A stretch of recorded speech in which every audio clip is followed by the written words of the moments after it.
예, 반갑습니다. 또 혼자 재밌게 즐겁게 배우는 라틴어 시간이 왔습니다. 자, 우리 지난번과 연결해서 사도신경을 이제 세 번째로 하게 됐죠. 이제 웬만하면 여러분들이 스스로 읽어보시겠네요.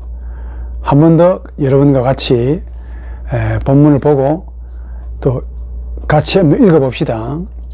Credo in Deum, Patrem omnipotentem, Creatorem coeli et terrae, et in Iesum Christum, Filium eius unicum, Dominum nostrum, qui conceptus est de Spiritu Sancto, natus ex Maria Virgine, passus fontio flato, crucifixus, mortuus et sepultus, descendit ad inferna, tertia die resurrexit a mortuis, ascendit ad coelos, sedet ad dexteram Dei Patris omnipotentis, in de ventrus est judicare vivos et mortuos.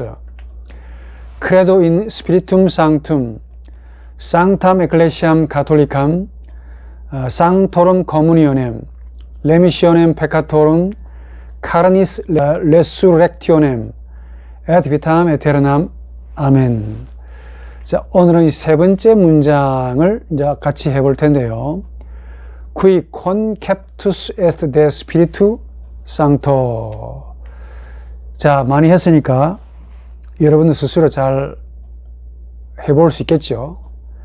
자, 문장을 만나면은 뭘 찾으라고 그랬습니까? 항상 동사를 찾는다.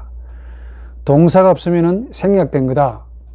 생략된 것은 우리 문화에서는 용납하지 않으니까 한글로 가져오기 위해서는 다 보충해 가지고 완전하게 만들어서 직역하고 그 직역에 근거해서 의역을 한다. 그리고 난 다음에 해석을 한다. 나중에 그렇게 해가지고 설교하면 되겠죠.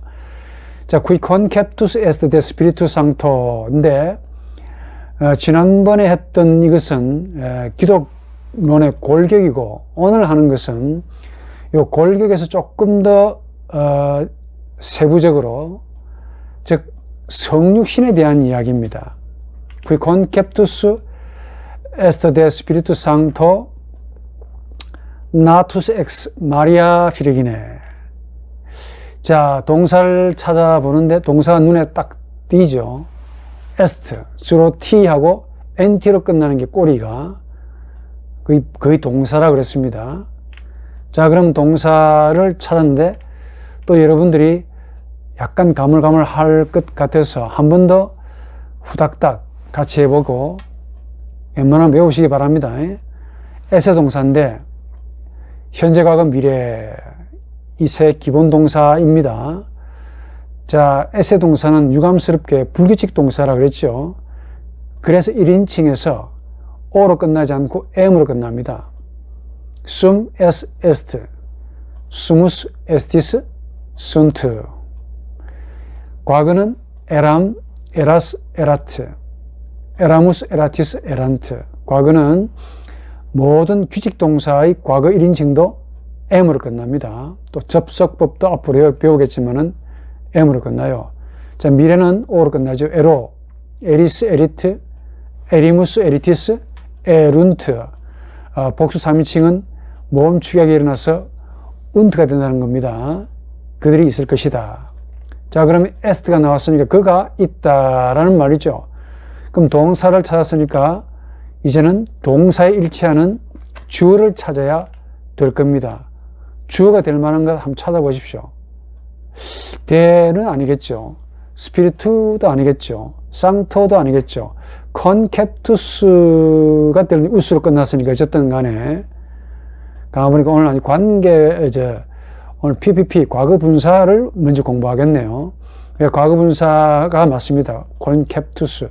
영어로 컨셉터스라 그러는데 이게 영어가 그대로 영어가 라틴어를 그대로 따 쓰는 것 같네요. qui, 여기 이제 중요합니다. 사실은 qui가 여러분들에게 관계대명사 하다가 말았는데 이게 사실은 관계대명사입니다. 그런데 관계대명사는 선행사가 없이 사용될 때, 즉 단독으로 사용된다고 하면은 곧바로 지시대명사로도 사용된다고 그랬습니다.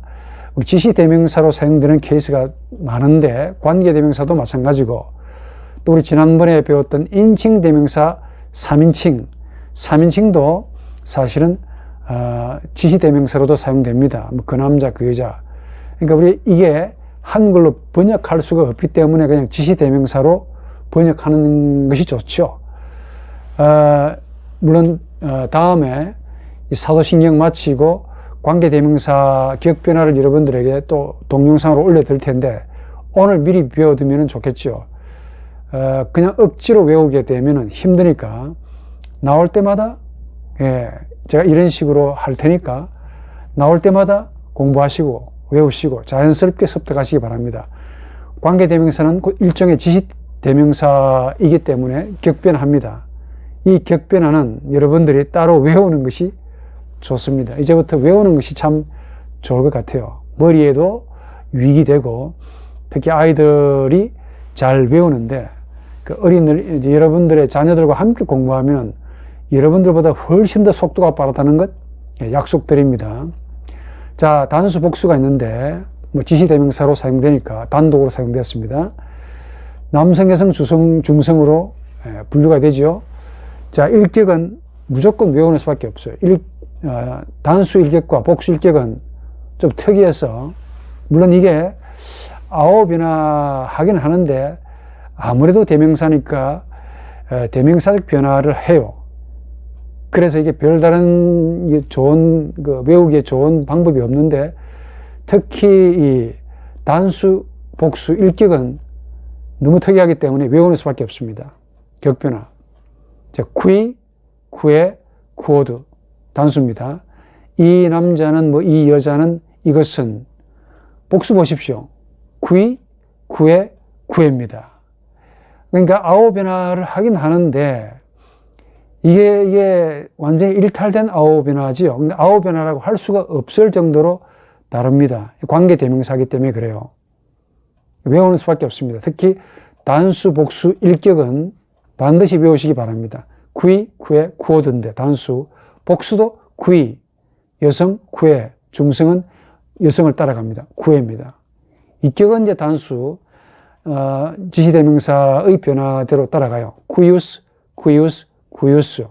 그 남자의, 이 남자의, 이 여자의 이것을 삼격 쿠이, 쿠이, 쿠이.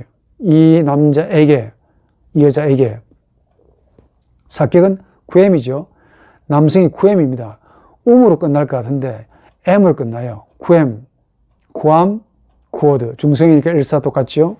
옥격은 쿠오, 쿠아, 쿠오. 그러니까 아오 변화 하긴 하는데 굉장히 일탈된, 변화된 아오 변화를 한다 생각하시면 돼. 복술격은 특이합니다. 쿠이, 쿠에, 쿠에입니다. 이격은 쿠오름, 쿠아름, 쿠오름. 이 남자들의, 이 여자들의, 이것들의. 삼격, 오격 같습니다. 쿠이부스, 쿠이부스, 쿠이부스. 사격은 쿠오스, 쿠아스. 중성이니까 구에. 중성법칙 기억나십니까?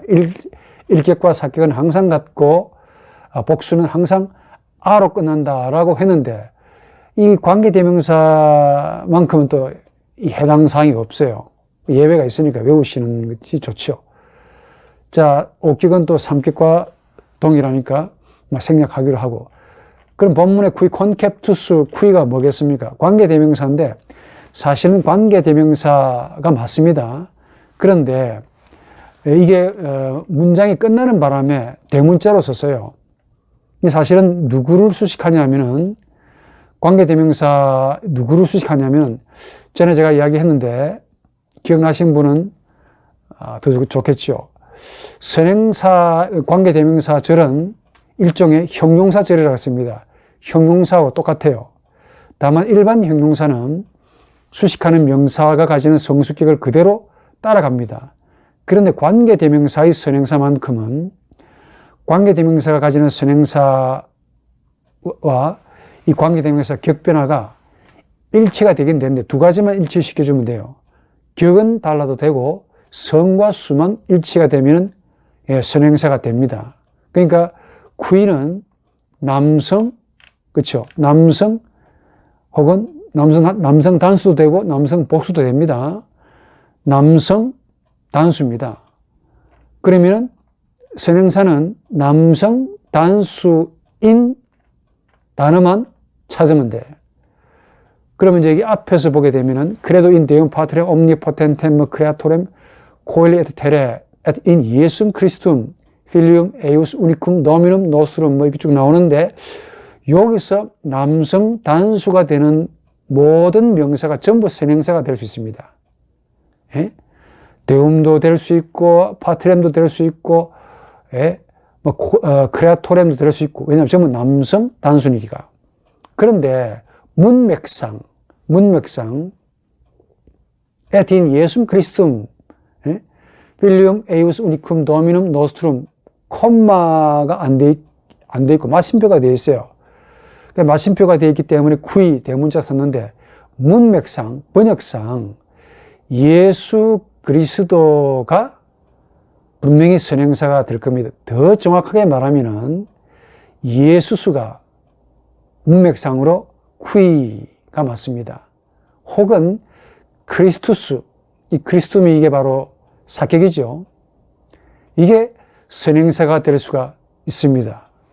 아니면은 도미누스를 선행사로 해도 괜찮습니다. 물론 괜찮은데 해석이 많이 달라집니다. 자, 그럼 우리는 아무래도 지난번에 예수가 그리스도인 것을 신합니다, 자복합니다 라고 했기 때문에 아무래도 예수 그리스도, 즉 그리스도를 이제 선행사로 하고 번역을 하는 것이 좋지 않을까라고 봅니다. 구이의 선행사는 바로 예수 그리스도입니다. 그리스도입니다. 자, 그리스도가, 그러니까 구이는 그분이라는 말인데, 이게 이제 지시대명사로 사용됐기 때문에 그렇게 하지 말고 번역은 제대로 해야 되겠죠. 구이 선행사를 찾았고 그 선행사를 이제 그대로 주어로 쓰면 되는 겁니다. 그리스도가 conceptus est de spiritu sancto라는 말입니다. 자, 하나 더 이제 상세하게 차례차례 해봅시다. conceptus, 영어로 conceptus, 뭐 그대로 따왔네요. 이게 이제 PPP, 과거 분사입니다. 여러분들 이제 앞으로 과거 분사를 배울 텐데 미리 배워놓으면 좋겠죠. 영어하고 똑같습니다. 과거 분사인데 이게 이제 잉태된 혹은 잉태된이란 말인데 PPP인데 그런데 과거 분사를 상세하게 공부하기 전에 계략적으로 이번에 나왔기 때문에 어렵지 않습니다. 과거 분사는 형용사입니다. 형용사라고 생각하시면 돼. 워낙 고대 언어가 원래의 형용사가 많지 않기 때문에 동사에서 만들어 쓰기도 하고 또 명사에서 만들어 쓰기도 하고 다양하게 형용사를 만들어 씁니다. 그러니까 과거 분사가 일종의 형용사입니다. 상세한 건 나중에 지금 설명하면 더 복잡하니까 일종의 형용사라 생각하시면 돼. 자, 그럼 형용사이기 때문에 수식하는 기능을 갖거나 보호의 역할을 하지요. 그래서 수식하는 명사가 가지는 성, 수, 격의 일치가 되어야 됩니다. 그리고 이 과거 분사의 경우는 일반 형용사와 같이 변화를 하는데 특히 아오 변화를 합니다. 한 번 더 우리 형용사 변화는 세 종류가 있다고 그랬죠. 제일 많은 게 아오 변화하고 두 번째는 이 변화하고 이 변화하는 그 형용사는 한 30%. 자음 변화는 이제 세 번째 자음 변화는 단어가 몇 개 없습니다. 그러니까 압도적으로 많은 게 아오 변화를 하는데 중요한 것 과거 분사는 PPP 이 동사에서 만들어진 형용사인 과거 분사는 아오 변화합니다. 형용사 구실을 하긴 하는데 일반 형용사와 똑같이 아오 변화를 한다라고만 기억하고 다만 해석은 어떻게 하느냐. 동사에서 만들어진 형용사이기 때문에 수동태로 번역하는 것이 좋습니다. 그러니까 무엇이 된 혹은 무엇이 되어진, 동사된 혹은 동사로 만들어진 수동태로 번역할 수 있는 것이 좋아요. 원래 콘캡투스는 콘키페레라는 이 부정사에서 나왔습니다. 콘키페레라는 이 부정사의 과거 분사거든요. 콘키페레가 뭐냐면은 원래 이 요약하다, 이 독일말 주자멘 파숭이라고 그러는데 요약하다, 파악하다라는 뜻도 있고 또 재미있는 뜻은 시를 받아들이다. 그러니까 우리 의학상으로 보면은 여성이 남성의 시를 받아들인다라는 뜻이 있어요. 그러니까 영어로 컨셉터스가 원래 이게 수태라는 말인데 이게 남자의 그 시를 받아들이니까 잉태가 된다는 거잖아요. 그러니까 콘키페레가 이제 잉태시키다라는 말인데 PPP니까 과거분사니까 수동태로 번역해야 되겠죠. 그러니까 잉태된 혹은 수태된 이란 말의 뜻입니다. 이 과거분사 콘캡투스. 자, 그러면 아홉변을 한다 그랬죠. 우리 기억변을 한번 시켜볼까요? 조금 어려운데 어차피 다음에 과거분사 할 때 한 번 더 기억하시면 더 좋겠죠. 자, 1격 잉태된 남자는, 잉태된 여자는, 잉태된 것은, 콘캡투스, 콘캡타, 콘캡툼. 2격 콘캡티, 콘캡테, 콘캡티. 3격 콘캡토, 콘캡테, 콘캡토. 번역할 수 있겠죠. 콘캡툼. 4격 콘캡탐, 콘캡툼. 중성이 이렇게 일사독같습니다. 5격은 콘캡토, 콘캡타, 콘캡토. 복수일기 콘캡티, 콘캡테, 콘캡타, 콘캡토름, 콘캡타름, 콘캡토름. 발음도 좀 잘 하기 힘드네. 콘캡티스, 콘캡티스, 콘캡티스. 3격, 5격 같습니다. 이하 동문. 4격은 콘캡토스, 콘캡타스, 콘캡타. 여러분 그 단수 1격 그 혹격에서 어떻게 하는지 아십니까? 원래 1격과 혹격은 똑같죠. 그러나 우스로 끝나는 모든 남성, 여성, 중성은 혹격에서 에로 끝난다 그랬죠. 그래서 콘캡테라고 하면은 잉태된 남자여라고 혹격이 됩니다. 참고하시기 바랍니다. 기왕 참고하는 김에 하나 더 참고하십시오. 여러분 어차피 이제 과거분사, 그러니까 수동태를 배우실 텐데 영어가 여기서 나왔습니다. 영어의 문법이 오리지널이 아니고 라틴어의 문법이 오리지널입니다. 무슨 말이냐면은 에세 동사의 현재형이 나오고 다음에 PPP 과거 분사가 나오면은 이게 현재 완료 수동태입니다.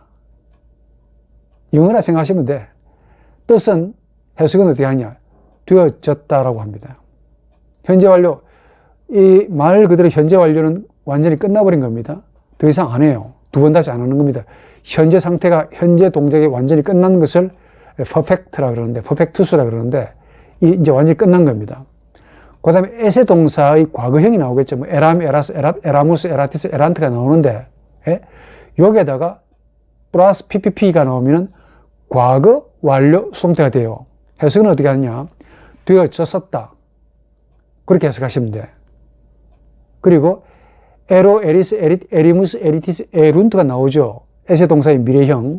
여기에다가 PPP가 나오면은 미래 완료 수동태가 됩니다. 되어졌었을 것이다. 그렇게 하시면 돼요. 예컨대 뭡니까? 숨 나오고 컨캡투스 이렇게 나오면은 내가 이 예문을 올릴 수 있을란가 모르겠는데 컨캡투스가 나오면은 내가 숨은 그 에세 동사의 1인칭이잖아요.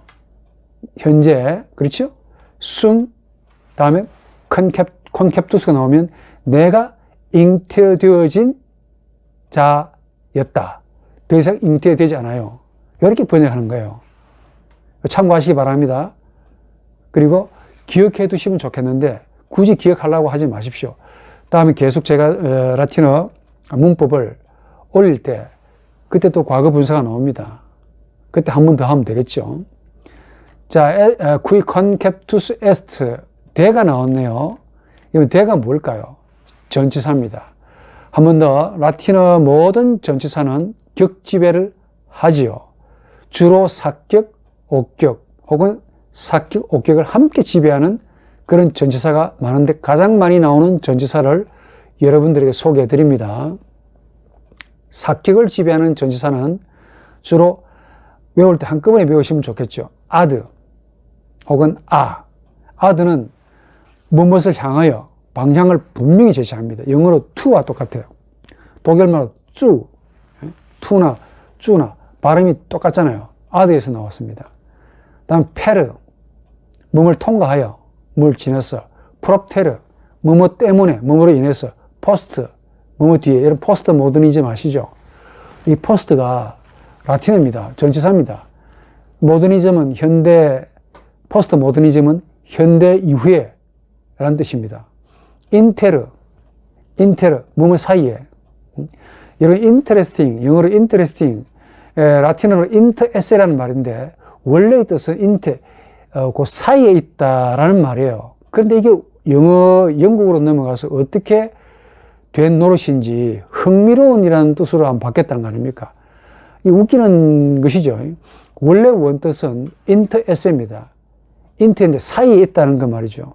그런데 영국 사람들이 어떻게 자기 마음대로 해석을 했길래 인터레스가 되어가지고 이게 흥미, 관심이 되어버렸어요. 물론 사이에 있으니까 좋겠죠. 사이가 있으니까, 중간에 있으니까 관심이 있어서 그렇게 해석을 했는가 모르는데 원래 인터에세입니다. 사이에 있다 그 말이죠. 참고하십시오. 그 다음에 옥격을 강하게 지배하는 전치사가 있는데 이건 외우십시오. 요거는 그냥 같이 외우시라고. ad는 사격이지만은 요거는 잘 나옵니다. 옥격입니다. 뭐뭐로부터 똑같아요. 다음에 대, 금방 나왔잖아요. 대, 뭐뭐로부터 혹은 뭐뭐에 관하여. 프로, 이런 프로 야구 아시죠? 프로, 뭐뭘 위해서 라는 말입니다. 코람, 자주 나오죠? 뭐뭐 앞에서, 코람데오, 하나님 앞에서. 신에, 영어로 without, 독일말로 on에. 그러니까 이게 발음이 비슷해요. 가장 이 라틴어하고 유사한 그 현대 살아있는 언어 가운데 독일어가 굉장히 유사합니다. 이탈리아 언어 말할 것도 없고 시내가 됩니다. 이 발음이 이 시내가 게르만족으로 넘어가서 오네가 됐다는 거 아닙니까? 뭐뭐 없이라는 말이에요. 쿰, 뭐뭐 함께, together, together라는 뜻입니다. 쿰, 영어로 with. 다만 사격과 옥격 함께 쓰는 전치사가 있는데 이건 in입니다. 다만 해석이 틀립니다. 그 다음에 사격을 쓰게 되면은 동작과 방향을 나타내요. 운동과 방향을 나타내요. 그러니까 사격 안으로 사격을 향해서 이렇게 해야 됩니다. 그 대신에 옥격이 나오면은 상태, 정지를 나타냅니다. 그러니까 에클레시아가 되면 교회 안에서, 에클레시암 하면은 교회 안으로, 이런 뜻입니다. 계속 나올 거니까 반복해서 그냥 그때 가도록 합시다. 이해만 하시면 됩니다. 자, 데 스피리투 상도. 데가 몇 격을 받습니까? 5격을 받죠. 뭐뭐로부터 뭐뭐에 관하여. 자, 스피리투, 이거는 분명히 이제 5격이겠는데, 단어를 여러분들께 소개해 드립니다. 스피리투스, 우스, 남성이에요. 자, 우리 이 격에서, 소유격에서 우스로 끝나면은 무슨 명사 변화? 예, 우 명사 변화입니다. 오래간만에 나오죠. 예, 기억하시기 바랍니다. 스피리투스 0인데 잘 나옵니다. 자, 1격 0은 스피리투스, 2격은 역시 스피리투스, 3격은 스피리투이, 4격은 스피리툼, 그렇죠. 5격은 스피리투, 혹격은 1격과 똑같습니다. 스피리투스. 복수 1격 스피리투스, 우 변합니다. 복수 2격 우음이죠. 스피리투움, 우가 2개입니다. 3격 스피리티부스, 4격은 1격하고 4격하고 똑같죠. 스피리투스. 5격은 스피리티부스, 혹격은 1격하고 이하 동문 똑같습니다. 요 0이라는 말에다가 이 상투스, 상토가 나오는데 상토가 뭐냐면 하면 상투스. 이런 것을 이 사도신경에 소문자로 쓰지 않고 대문자로 썼다는 겁니다. 성령이라는 게 따로 새로 성령이라는 단어는 없습니다. 그래서 거룩한 영이라고 그래가지고 대문자로 썼어요. 예, 그것도 편하게 좀 하라고. 소문자로 써야 되는데 대문자로 썼습니다. 그만큼 특이하다 그 말이죠. 우리 이걸 한말로 성령이라 그러는데 사실은 거룩한 영이라 뜻입니다. 자, 상투스 상투스 우스, 이게 무슨 말이냐면은 뭘 의미합니까? 형용사 아홉이나 한다는 뜻이죠. 아홉이나 많이 했죠. 한번 더 해볼까요? 일격 상투스, 상타, 상툼. 거룩한 그 남자는, 거룩한 여자는, 거룩한 것은. 나머지 여러분 해석할 수 있겠죠. 이격은 상티, 상태, 상티. 삼격 상토, 상태, 상토. 사격은 상툼, 상탐. 중성이니까 상툼. 오격은 상토, 상타, 상토. 혹격, 여러분들 육격 혹격, 남성만 해볼까요? 쌍태가 됩니다. 왜냐? 우스로 끝나는 남성, 여성, 중성은 오 명사 변화해서 애가 되거든요. 복수를 이렇게 쌍티, 쌍태, 쌍타. 쌍토름, 쌍타름, 쌍토름. 쌍티스, 쌍티스, 쌍티스. 쌍토스, 쌍타스, 중성이니까 쌍타. 쌍티스, 쌍티스, 쌍티스. 혹격은 이하 동문. 자, 번역을 다 했는데, 요걸 그냥 스피리투스, 상투스, 요걸 이제 한번 결합시켜 볼까요? 그러니까 스피리투스는 우명사 변화입니다. 상투스, 상타, 상툼은 아오 형용사 변화죠. 같이 연결시키면 안 되고, 하나는, 그러니까 스피리투스는 우명사 변화시키고, 상투스는 남성이니까 상투스를 써야 되겠죠. 상투스는 형용사 아오 변화를 시키면 됩니다. 같은 변화를 시키면 되는 게 아니고 성, 수, 격만 일치시키면 주면 되거든요. 그러나 변화는 자기 고유한 그 계열에 해당되는 변화를 시키면 됩니다. 일격은 해볼까요? 성령은, 거룩한 영은 스피리투스, 상투스가 되겠죠. 영은 영대로 변화시키고 상투스는 거룩한 말은 거룩한 대로 형용사 아홉 변화시키면 됩니다. 거룩한 영의 하고 싶습니다. 예. 스피리투스 상티가 되겠죠. 이해하십니까? 거룩한 영에게 스피리투이 상토가 됩니다. 왜 상토가 되는 거 아시죠? 형용사 남성 아홉 변화 삼격이잖아요.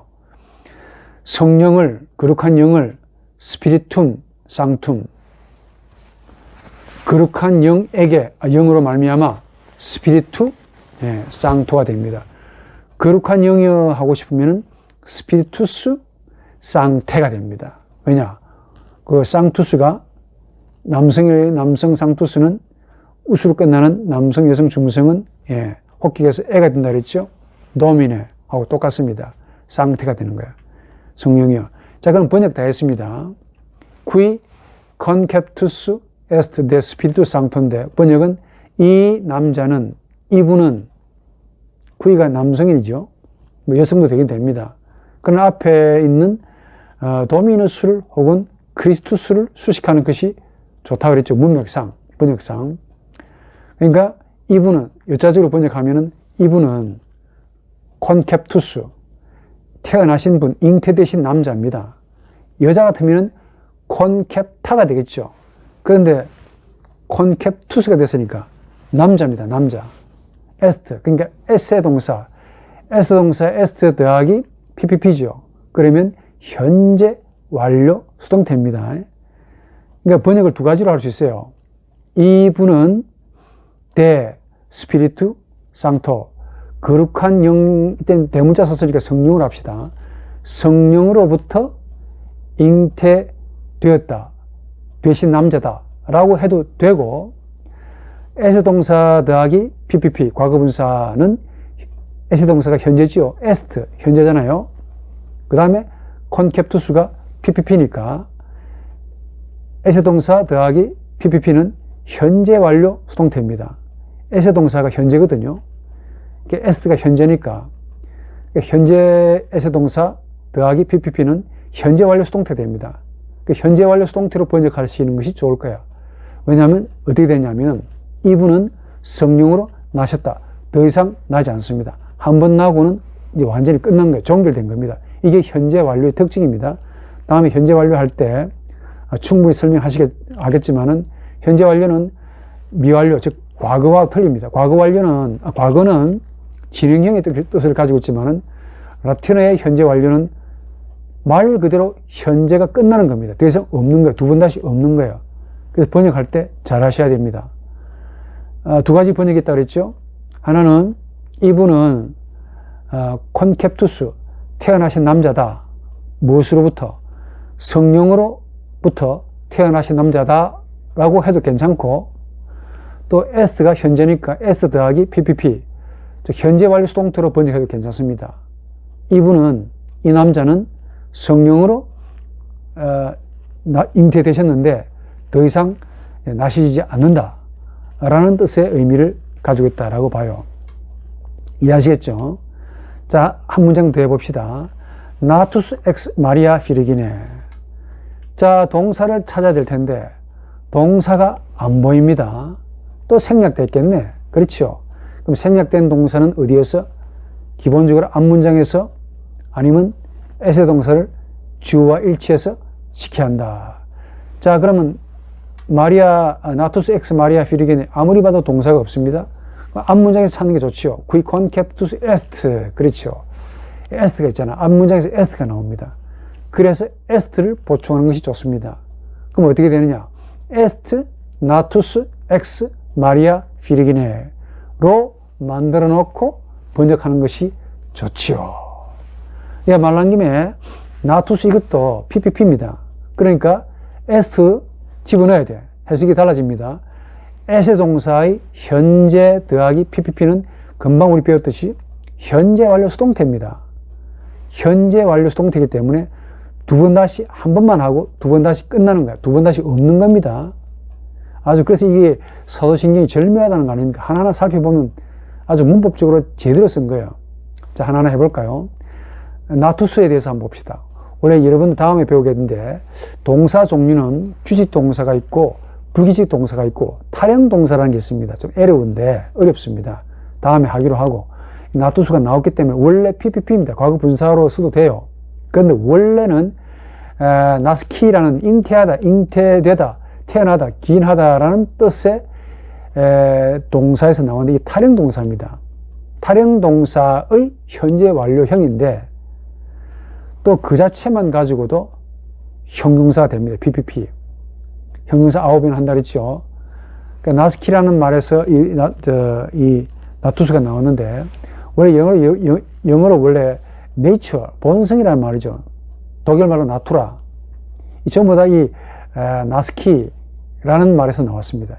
그러니까 태어난 거야. 누구로부터 태어난 것, 요걸 본성이라고 부릅니다.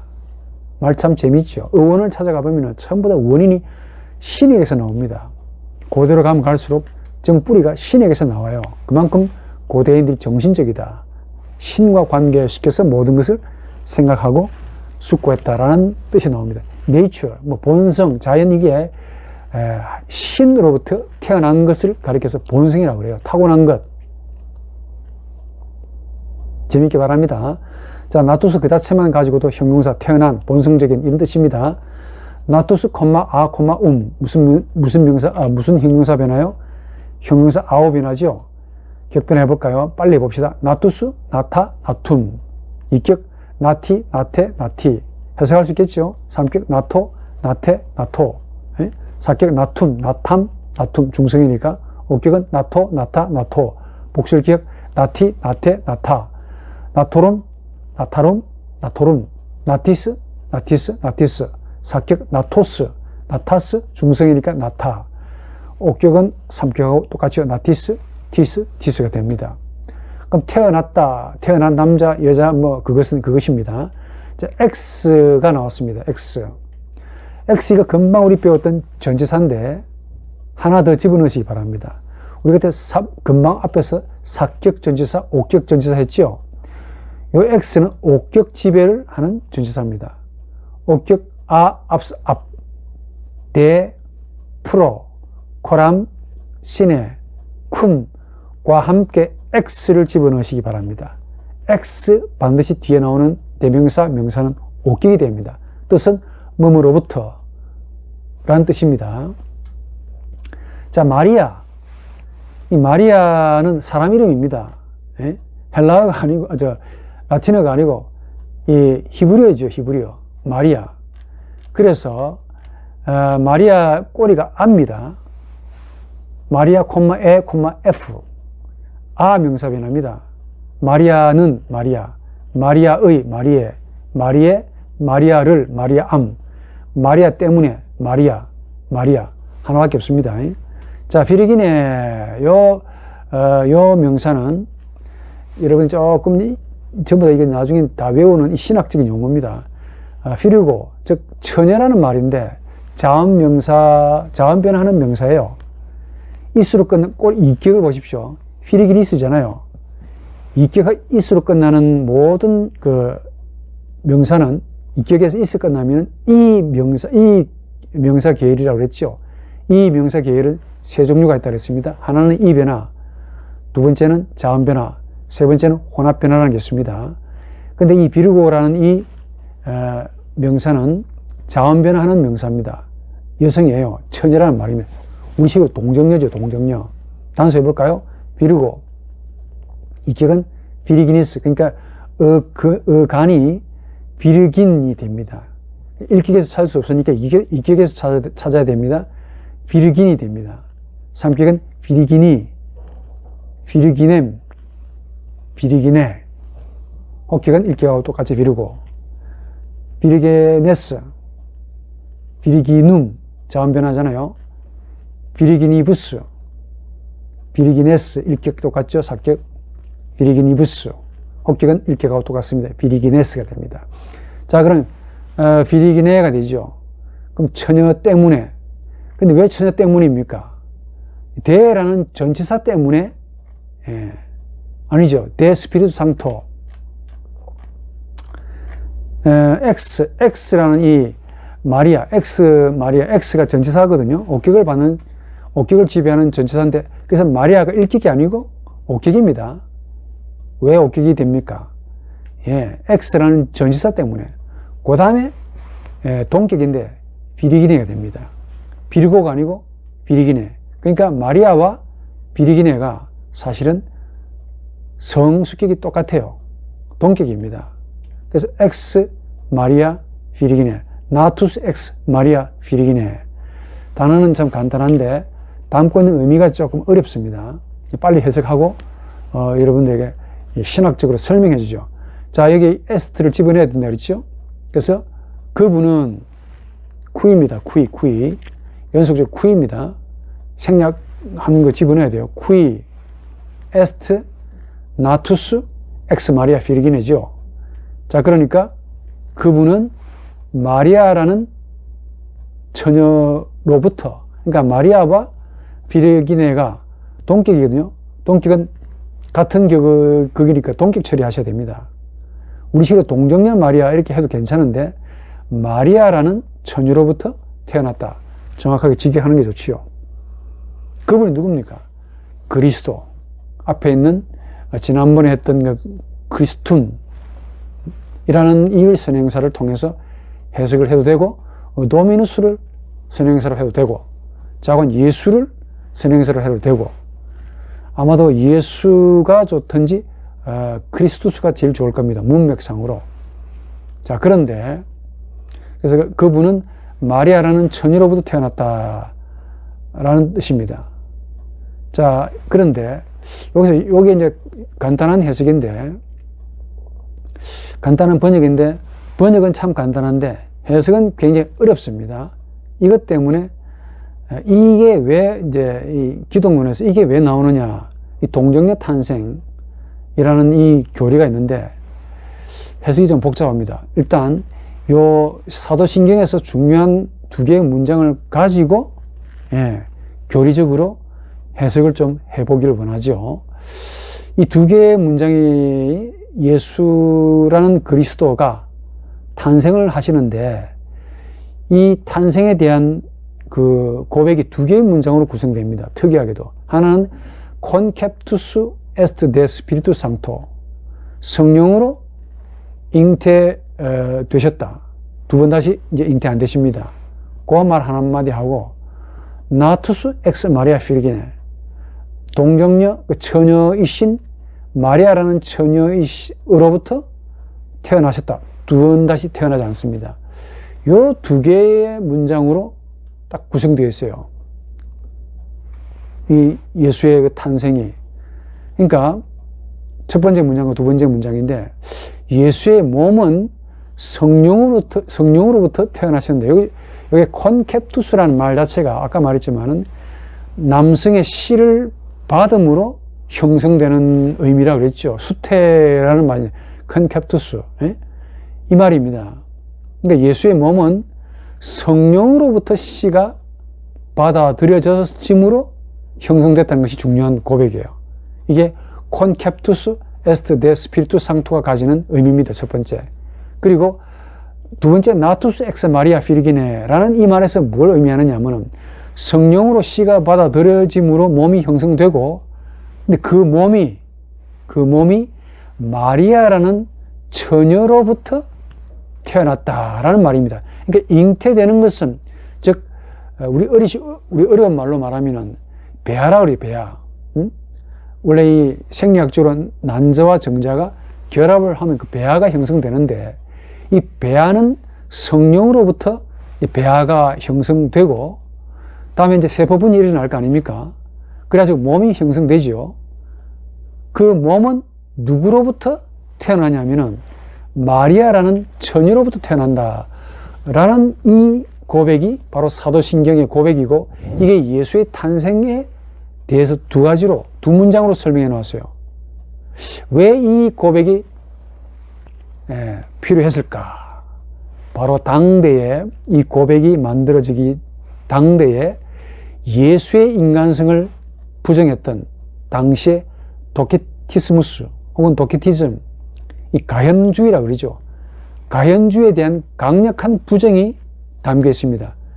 또 좀 더 나아가면 현대의 이 근대의 자유주의 사상을 또 많이 부정해요.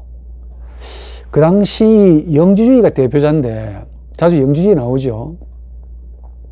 이 영지주의는 지난번에 설명한 바대로 이 세상과 육체는 악이라고 불렀습니다. 그러니까 영적인 것만 선하다.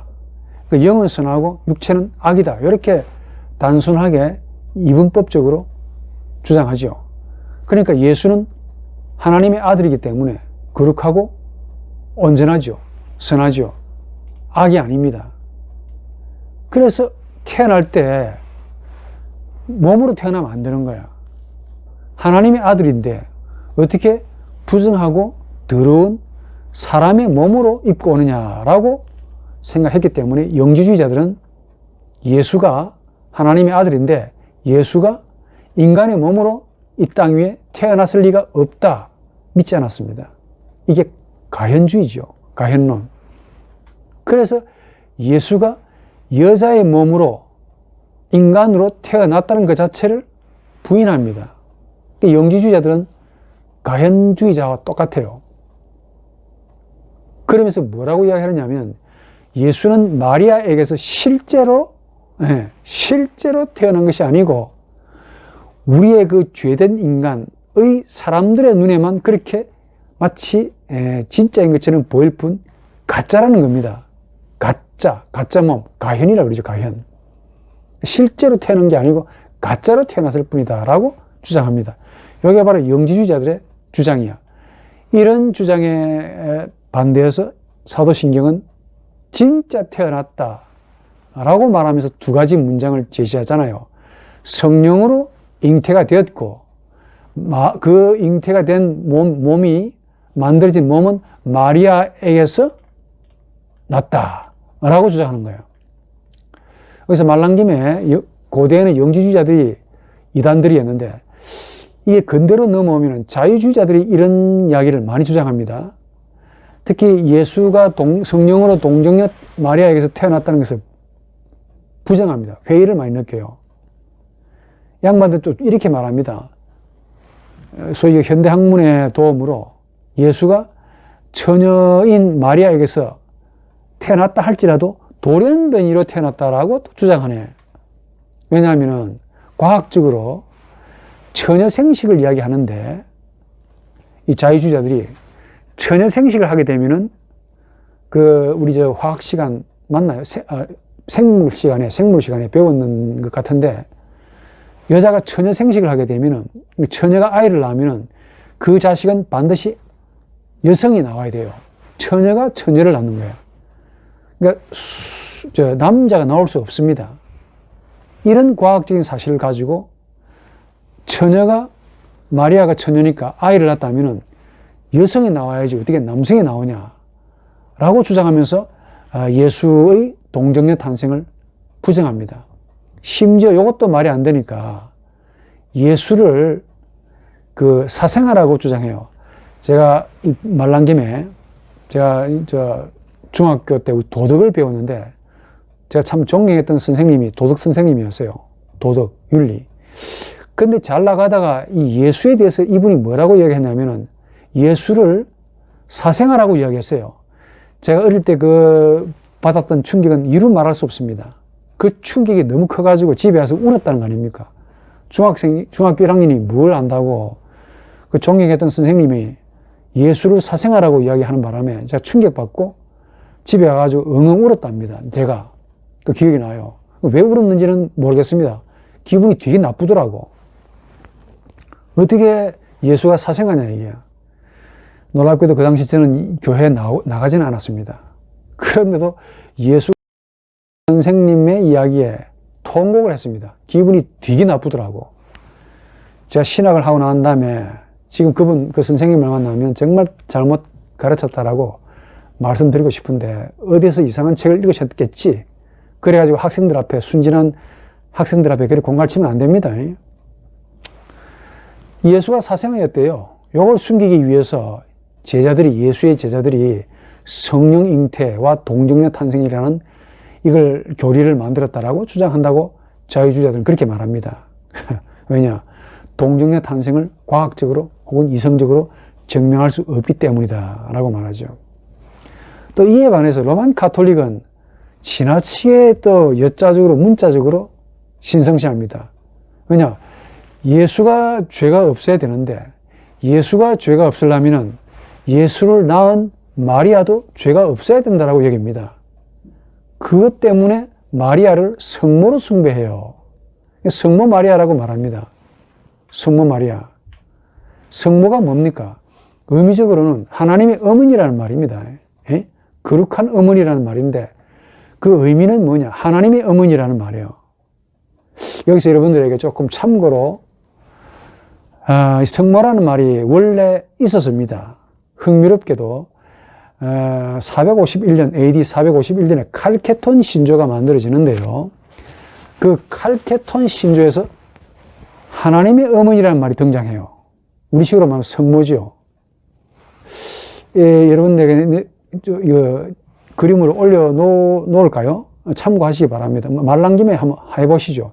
헬라어로 보면은 칼케톤 신조 다 소개할 수 없고 그 한 대목만 소개해드리면 에크 마리아스 테스 팔테누 테스 테오토쿠 카타텐 안드로포테타. 이 무슨 말이냐면 그러니까 처녀의 마리아에서부터 그 인간성에 따라 카타텐 안드로포테타 인간성에 따라 테오토쿠스 요거 하나님의 엄마인 이 마리아에서부터 예수가 나왔대요. 이렇게 헬라어로 칼케톤 신조에서도 나옵니다. 인간성에 따라 하나님의 어머니, 즉 처녀 마리아로부터 예수가 태어났다 이렇게 말해요. 라틴어 번역에서는 어떻게 나오냐면 엑스 마리아 피르기네. 우리 했듯이 데이 게니트리케 세군둠 후마니타템. 칼케톤 신조가 한쪽은 헬라어, 한쪽은 라틴어로 되어 있어요. 이걸 라틴어로 번역해 보니까 어떻게 되냐면 인간성에 따라서 데이 게니트리케 데이 게니트리케라는 말이 나옵니다. 하나님의 이 참 어려운데, 게니트릭스라는 말인데, 이게 하나님의 배, 혹은 하나님의 엄마라는 말이에요.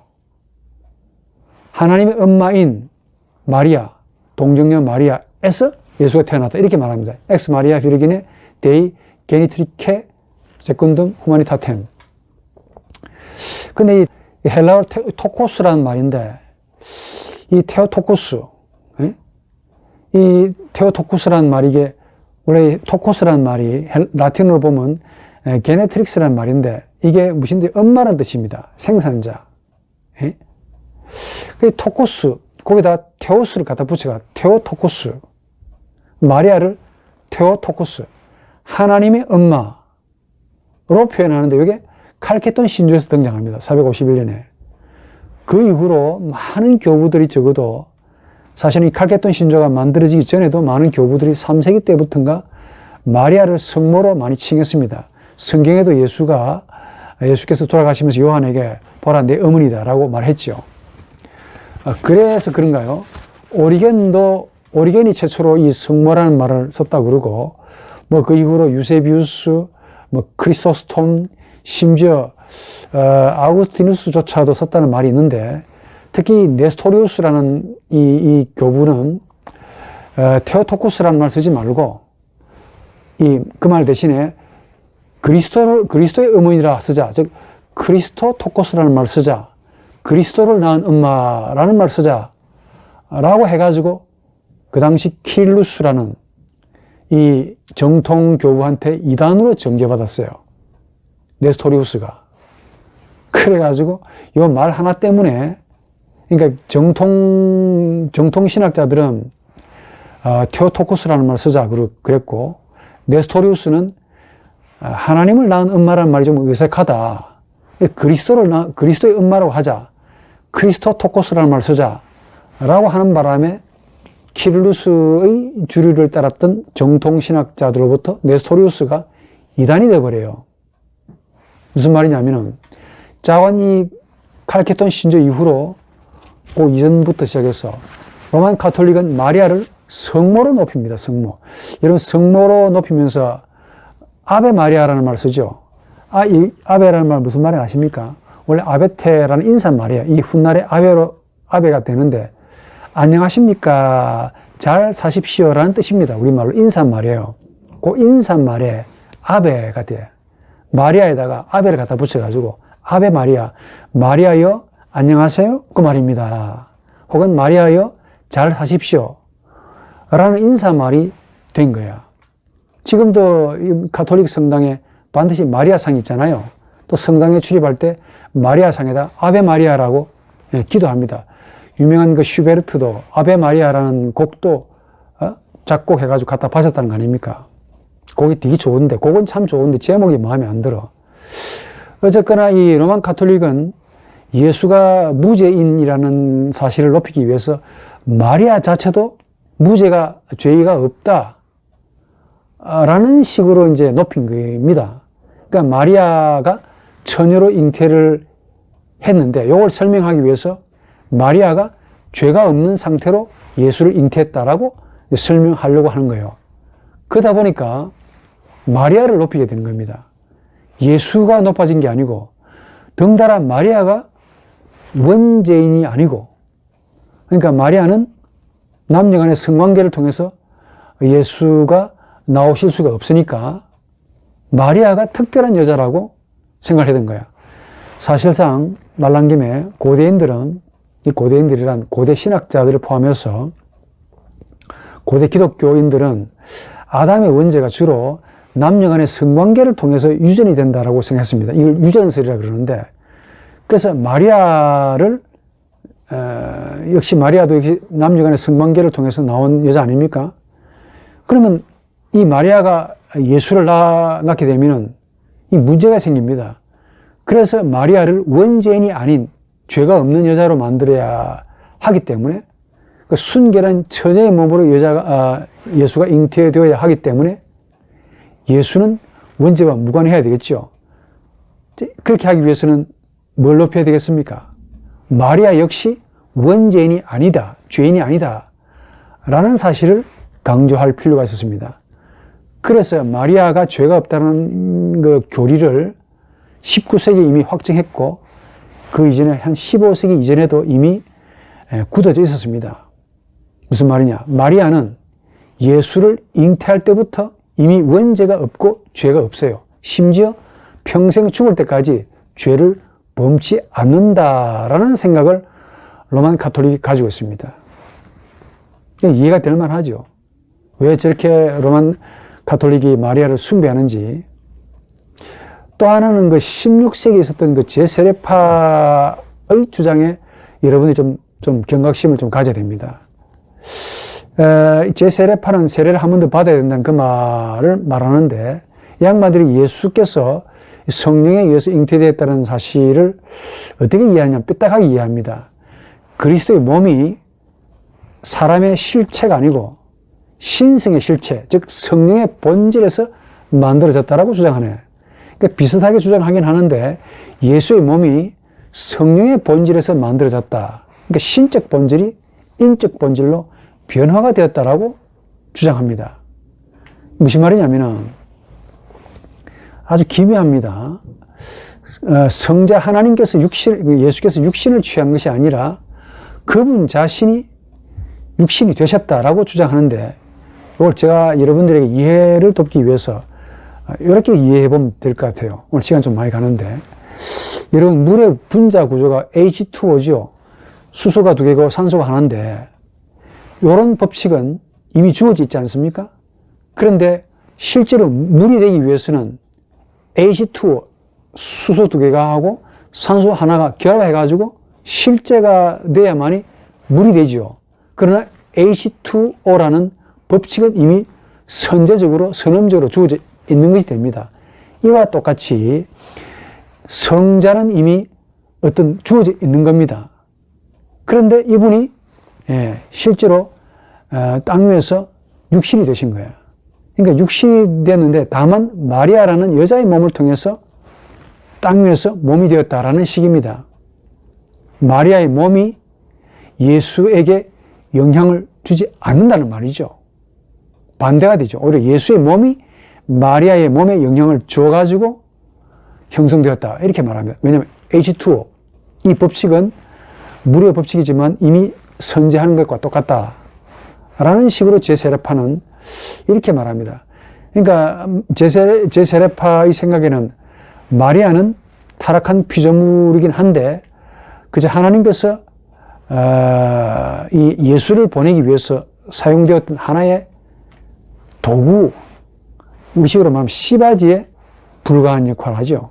이게 바로 제세례파가 생각했던 하나의 그 기능적인 존재로서의 마리아에 대한 생각입니다.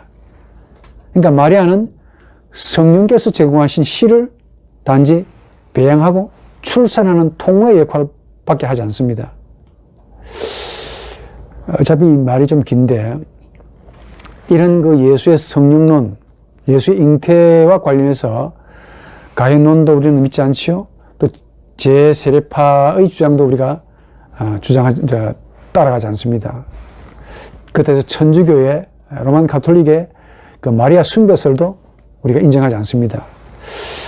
그러면서 우리 생각을 조금 말하기 전에 흥미로운 사실을 여러분이 좀 알 필요가 있어요. 지금부터 한 2004년도니까 한 10몇 년 전이죠. 18년 전인가요? 여러분 황우석 사건 아십니까?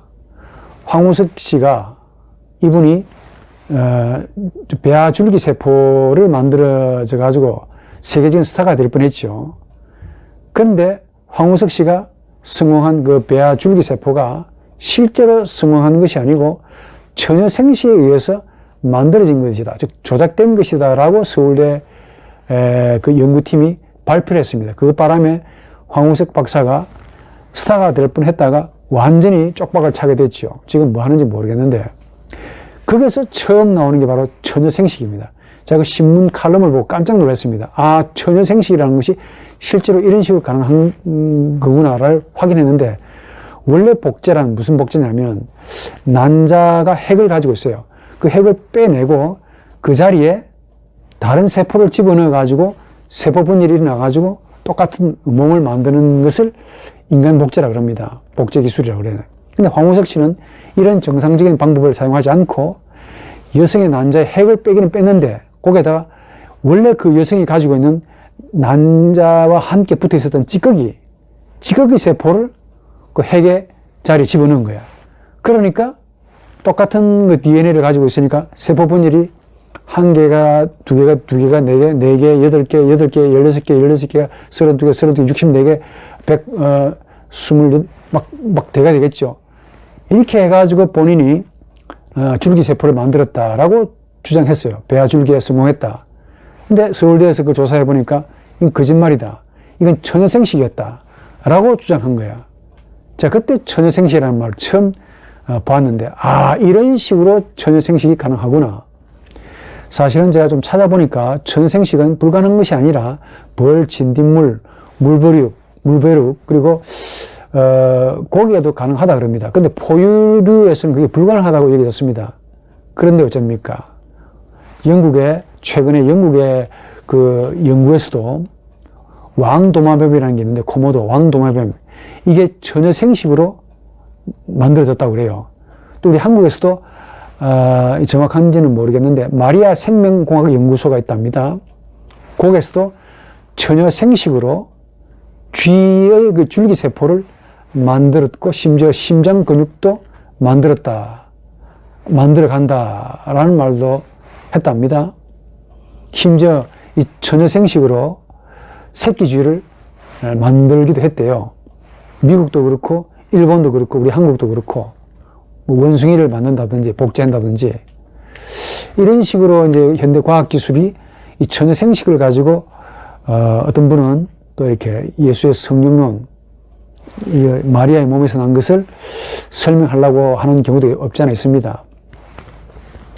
근데 이렇게 설명하게 되면은 물론 뭐 이해가 됩니다. 앞에서 말한 천주교, 영지주의, 그리고 가현주의 이런 견해보다는 훨씬 더 학문적이고 이치에 맞긴 한데 과연 이런 식으로 예수께서 성령께서 예수의 몸을 이렇게 만들어 가지고 예수를 잉태시켰을까 하는 경우에 대해서는 사실 증거가 없지요. 그럼에도 과학은 처녀생식, 즉 처녀가 자식을 낳는 것이 전혀 불가능하지 않다라는 사실을 강조합니다. 제가 그 점은 인정합니다. 그럼에도 불구하고 우리 칼빈주의 입장에서 예수의 성령 잉태는 말 그대로 하나님의 영적인 능력이라고 믿는 것이 가장 좋다고 봅니다. 성령께서 마리아의 몸을 빌려서 죄의 오염을 완전히 거두어내고 예수의 몸을 거룩하게 하셔가지고 태어나게 하셨다라고 이제 말하는 것이 좋죠. 이런 이해는 칼빈의 주장이기도 한데, 즉 마리아는 단순히 제4계파와 같이 뭐 수동적인 통로 혹은 기능적인 그런 어떤 역할을 하는 그런 도구가 아니고 예수와 마리아의 관계는 말 그대로 그 엄마와 자식과의 관계와 동일합니다. 그만큼 예수 그리스도가 마리아의 몸으로 그대로 왔다는 것 말입니다. 다만 거기서 성령께서 예수가 잉태하실 때 마리아의 몸에 있는 모든 그 죄의 오염들을 다 거두어내시고 완전히 거룩하게 하셨다라고 우리가 주장하지요. 그럼에도 불구하고 마리아는 역시 성모가 아니고 죄인이 맞습니다. 이런 관계인데 하이델베르그 신앙고백이나 요리문답이나 혹은 벨직 신앙고백도 있습니다. 하이델베르그 요리문답이죠. 거기에서도 그 동정녀 탄생에 대해서 고백이 나오는데 뭐라고 이야기합니까? 예수께서 동정녀 마리아의 몸이죠. 혈과 육으로부터 참된 사람의 본질을 취하셨다. 그 다음에 중요하죠. 이런 일은 성령 하나님께서 행하신 것을 뜻한다라고 말합니다. 그러니까 예수의 아버지는 요셉이 아닙니다. 사생아도 아니야, 예수는. 그렇게 말하면 안 되죠. 그러니까 마리아가 요셉과의 관계에서 태어난 자식은 예수의 동생이 따로 있습니다. 그러니까 예수만큼은 성령으로 잉태하셨다는 그 말인데, 잉태하실 때, 즉 예수의 마리아의 그 배아에 성령께서 완전히 역사하셔서 거룩하게 하셨다. 그로 인해 성령께서 예수를 잉태케 하셨다라고 말씀하는 게 좋지요. 그래서 예수는 비록 죄인된 마리아의 몸에서 태어났다 하더라도 죄가 없다. 원죄가 성립이 안 된다라고 우리가 믿는 겁니다. 우리 이걸 기적이라고 불러요. 성령께서 직접 역사하셔가지고 잉태시키셨기 때문에. 그 마리아에게서 잉태할 때 하나님의 천사가 이야기하잖아요. 저 같은 사람이 그런 일이 있겠습니까? 라고 마리아도 이야기했지 않습니까? 그래서 그리스도께서 비록 죄인인 마리아의 몸에 태어났다 할지라도 원죄가 없는 이유는 성령께서 완벽하게 거룩하게 하셔서 기적으로 태어나게 하셨다. 거룩하게 하셨다. 라고 믿는 것이 좋지요.